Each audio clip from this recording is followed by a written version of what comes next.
मोती नाम के एक ऐसे कुत्ते की है जो बड़ा ही वफादार और बहादुर था। एक दिन उसने खुद की परवाह ना करते हुए एक बहुत ही बड़ी बहादुरी दिखाई। अब क्या थी वो बहादुरी, ये जानने के लिए तो आपको ये कहानी ही देखनी पड़ेगी। और हाँ, ऐसी ही अनोखी और मजेदार कहानियाँ देखने के लिए हमारे इस चैनल को जरूर सब्सक्राइब करें। एक गांव में एक दादी माँ रहती थी। उनके परिवार में उनका बेटा रवि, बहू विमला और पोता पोती चिंटू और चिंकी थी। लेकिन इन सबसे खास सदस्य था मोती, दादी माँ का लाडला कुत्ता। मोती काफी डरावना दिखने वाला कुत्ता था, लेकिन इस परिवार के लिए वो उनका प्यारा था। चलो मोती, खेत देख कर आते हैं। जहाँ जहाँ भी दादी माँ जाती, मोती उनके पीछे पीछे जाया करता था।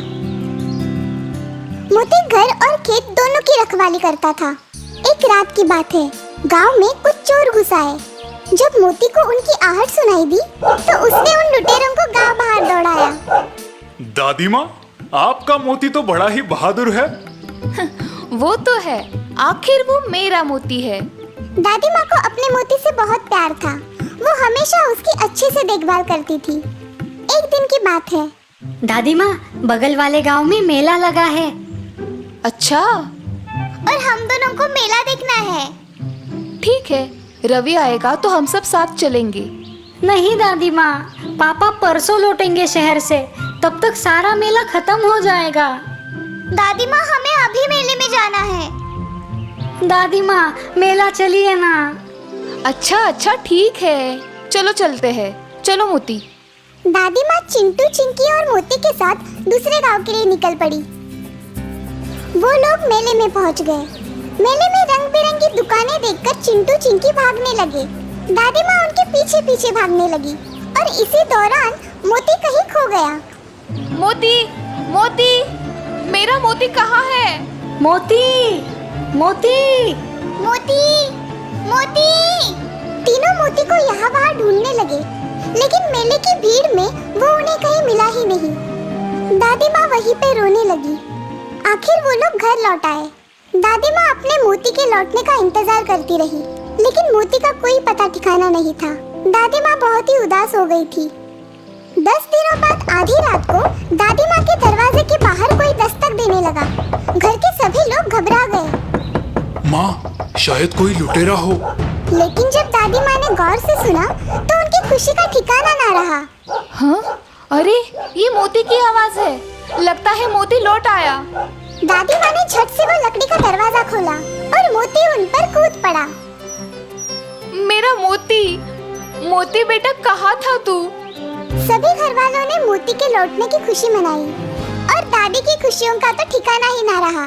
कुछ महीने बीत चुके थे और भरी दोपहर चिंटू और चिंकी घर से खेलने निकले थे और हमेशा की तरह मोती उनकी रखवाली कर रहा था। पास की एक सड़क से बैलगाड़ियों का काफिला चल रहा था और अचानक उनमें से एक बैल भड़क गया और उसने बैलगाड़ी छोड़कर खेलने वाले बच्चों की तरफ रुख मोड़ लिया। वो बैल चिंटू की ओर बढ़ ही रहा था कि मोती ने चिंटू को धक्का दे दिया और खुद बैल के पैरों के नीचे आ गया। मोती, मोती, मेरा मोती, मोती। इतने में दादी माँ वहाँ आ पहुँची। मोती, मेरा मोती, ये क्या हो गया? दादी माँ मोती को डॉक्टर के पास ले गई, लेकिन मोती की हालत बहुत ही खराब थी। दादी माँ ने रो रो कर अपना बुरा हाल कर लिया था। अब मोती कभी चल नहीं सकता था। अब दादी अपने लाडले मोती को अपनी बाहों में उठाकर घुमाया करती थी। मोती ने चिंटू की जान बचाकर साबित कर दिया कि वो दादी माँ के परिवार से कितना प्यार करता था। देखा दोस्तों, कैसे बहादुर मोती ने अपनी जान की बाजी लगाकर उन बच्चों की जान बचाई। पालतू जानवर हमारी मदद और सेवा के लिए हमेशा तैयार रहते हैं। तो दोस्तों, इस कहानी से हमें ये सीख मिलती है कि हमें जानवरों से हमेशा प्यार करना चाहिए, क्योंकि जानवर बिना किसी मोह के हमसे प्यार करते हैं।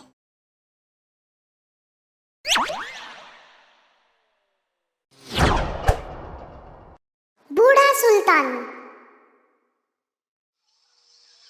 एक गांव में एक गरीब किसान अपनी बीवी और नन्हे बच्चे के साथ रहता था। उसके पास एक वफादार कुत्ता भी था, जिसका नाम सुल्तान था। सुल्तान अब बूढ़ा हो चुका था। उसके सभी दांत गिरने की वजह से वो खाना भी चबा नहीं पाता था। सुल्तान अपनी जवानी में सभी चोरों के छक्के छुड़ा देता था, पर अब बुढ़ापे की वजह से कोई चोर उसे डरता नहीं था। इसीलिए किसान थोड़ा नाराज था। अब इस बूढ़े सुल्तान की देखभाल मैं नहीं कर सकता। मैं इसे जंगल में छोड़ देता हूँ। पर हम इस हालात में उसे अकेला नहीं छोड़ सकते। सुल्तान उसके दोस्त भेड़िए की मदद लेने की सोचता है।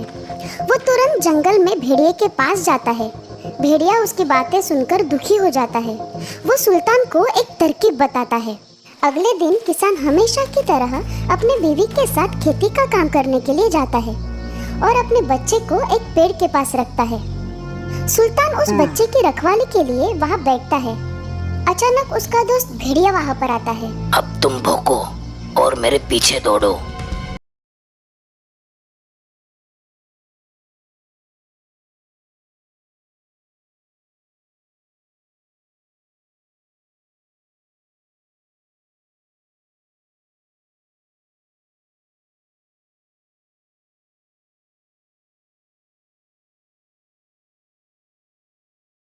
अब तुम इस बच्चे को लेकर वापस जाओ, फिर तुम्हारा मालिक तुमसे खुश होगा और मालिक का तुम पर विश्वास बढ़ जाएगा। शुक्रिया मेरे दोस्त। बच्चे को सुल्तान के साथ सही सलामत देखकर किसान खुश हो जाता है और वो सुल्तान से माफी मांगता है। मुझे माफ कर देना मेरे दोस्त। अब तुम हमेशा मेरे साथ रहोगे। उसी रात भेड़िया किसान के घर जाता है। अरे दोस्त, तुम अचानक यहाँ कैसे? मैंने तुम्हारे लिए जो किया है उसके बदले में तुम मुझे क्या दोगे? बोलो दोस्त, तुम्हें क्या चाहिए?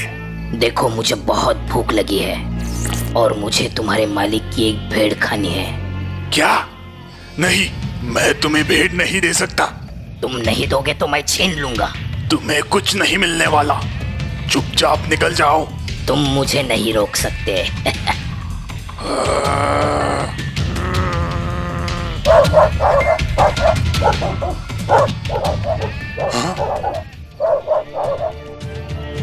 मैं आज तुम्हें नहीं छोड़ूंगा। मेरी भेड़ खाएगा तू। रुको रुको भेड़िया, रुको, रुक। मैं तुम्हें नहीं छोड़ूंगा सुल्तान। कई दिन गुजरने के बाद भेड़िया अपने दोस्त जंगली सुअर को बुलाता है। मुझे सुल्तान से बात करनी है। जाओ, उसे बुला के लाओ। तुम्हें भेड़िया ने बुलाया है। सुल्तान अंदाजा लगाता है कि भेड़िया ऐसे ही मुझे नहीं बुलाएगा, वो जरूर मुझ पर हमला करेगा। इसलिए सुल्तान उसकी दोस्त बिल्ली को साथ लेके जाता है, जिसकी पूंछ दूर से तलवार जैसे दिखती थी। ये सुल्तान का बच्चा तुम्हें मारने के लिए तलवार लाया है। मुझे मरना नहीं है, मैं यहाँ छिप जाता हूँ। मैं भी छुप जाता हूँ। सुअर पास की झाड़ी में छुप जाता है और भेड़िया पास ही के पेड़ पर चढ़ जाता है। सुल्तान को लगता है कि भेड़िया अभी तक आया ही नहीं। तभी पास की झाड़ी में कुछ हिलने की आवाज आती है। बिल्ली को लगता है कि वहाँ कोई चूहा है, इसलिए वो वहाँ जोर से झपट मारती है तो सुअर डरकर भागने लगता है। बचाओ, मुझे मत मारो, मैंने कुछ नहीं किया। वो जो पेड़ पर है ना, उसके कहने पे मैं आया हूँ। हैं? अरे दोस्त, तुम ऊपर क्या कर रहे हो? तुम्हारा दोस्त तुम्हें मिलने आया है, नीचे आओ।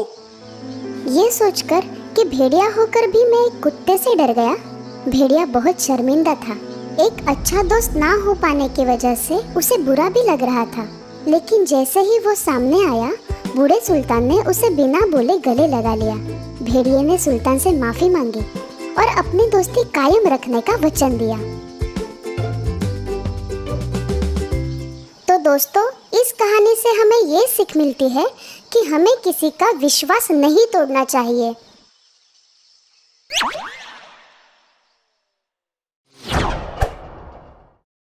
कौवा और सांप।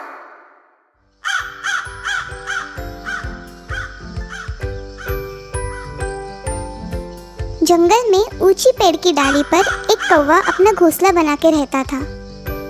उसी पेड़ के पास एक बिल में एक बड़ा डरावना सांप रहता था।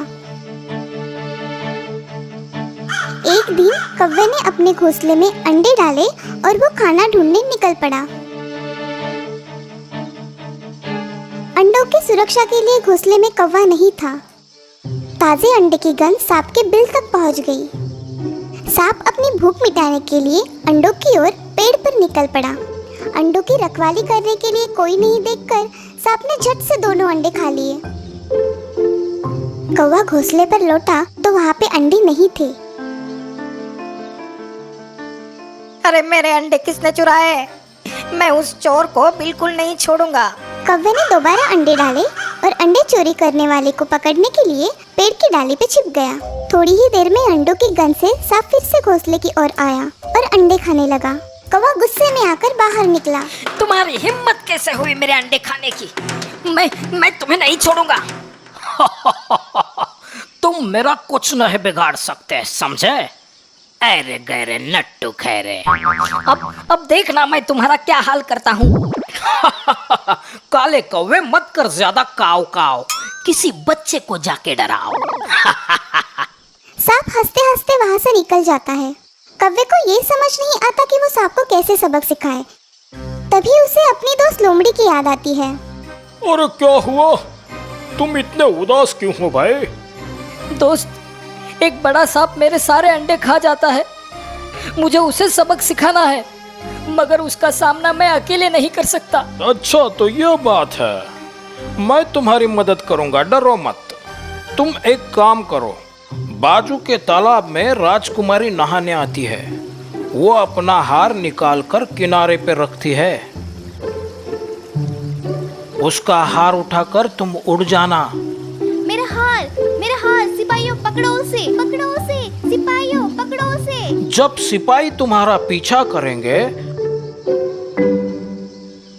तब तुम हार को सांप के बिल में डाल देना। लेकिन उससे क्या होगा? अरे तुम भी एकदम खाओ खुजाओ बत्ती बुझाओ वाली बात करते हो यार। पहले जो बोला वो करो, फिर देखो मजा। लोमड़ी ने जैसे कहा बिल्कुल वैसा ही कौवे ने किया और राजकुमारी का हार सांप के बिल में डाल दिया। अनजान सांप बिल से बाहर निकला और सिपाहियों ने उसे मारना शुरू कर दिया। आखिर सांप बिल छोड़कर भाग गया। सिपाहियों ने सांप का बिल तोड़ दिया। कौवे का बदला पूरा हुआ। कौवे ने अपनी दोस्त लोमड़ी का शुक्रिया अदा किया और निश्चिंत होकर अपने घोंसले में रहने लगा।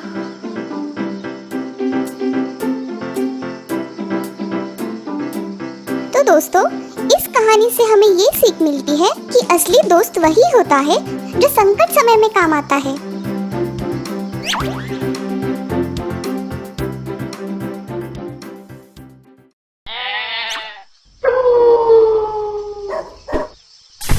भागो, भेड़िया आया। एक गांव में एक बड़ा शैतान लड़का रहता था। उसे किसी बात की कोई भी परवाह नहीं थी। वो हर वक्त गांव के लोगों से कुछ ना कुछ शैतानी करता था। क्या कर रहे हो? मुझे बांधा क्यों है? शरारत बंद करो। उसकी आदतों से उसके घर वाले बहुत तंग आ चुके थे। उसी वजह से उसके पिता ने उसे भेड़े चराने का काम दिया, पर वहाँ भी उसकी शैतानी कम ना हुई। अरे यार, आज बहुत बोर हो रहा है, कुछ तो मजेदार करना चाहिए। हाँ, बचाओ, भेड़िया! तभी उसकी आवाज सुनकर गांव के लोग अपने हाथ का काम छोड़कर दौड़े चले आते हैं। भेड़िया, अरे हमें उसकी मदद करनी होगी। अरे मेरी मदद कर।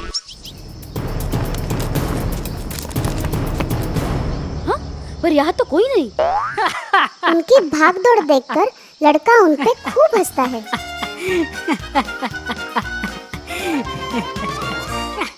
वाह, क्या मजा आया! कैसे उल्लू बनाया सबका।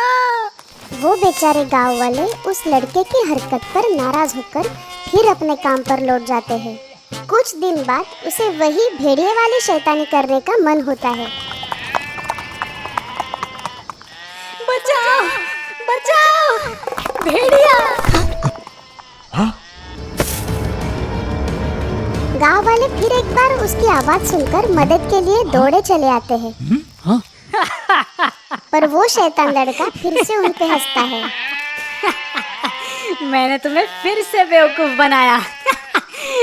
अरे ये बड़ा ही शैतान है, फिर से वही शैतान है। वो बेचारे गांव वाले उस लड़के की हरकत पर नाराज होकर फिर अपने काम पर लौट जाते हैं। कुछ दिनों के बाद जब वो लड़का भेड़िया चराते वक्त आराम कर रहा था, तभी अचानक से भेड़िए की आवाज सुनाई देती। असली भेड़िए की आवाज सुनकर लड़का डर जाता है। बचाओ, बचाओ, कोई मेरी मदद करो, बचाओ। गांव वाले उसकी चीख सुनते हैं, लेकिन अब उसकी मदद करने कोई नहीं आता। चीखने दो उसे, अब हम उसकी बातों में बिल्कुल नहीं आने वाले। भेड़िया एक एक करके उसकी सारी भेड़ें खा जाता है।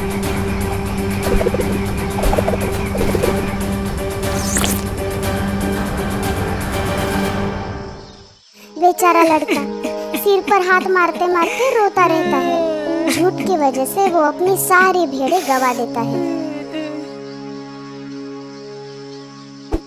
झूठे की बात पर कभी कोई यकीन नहीं करता।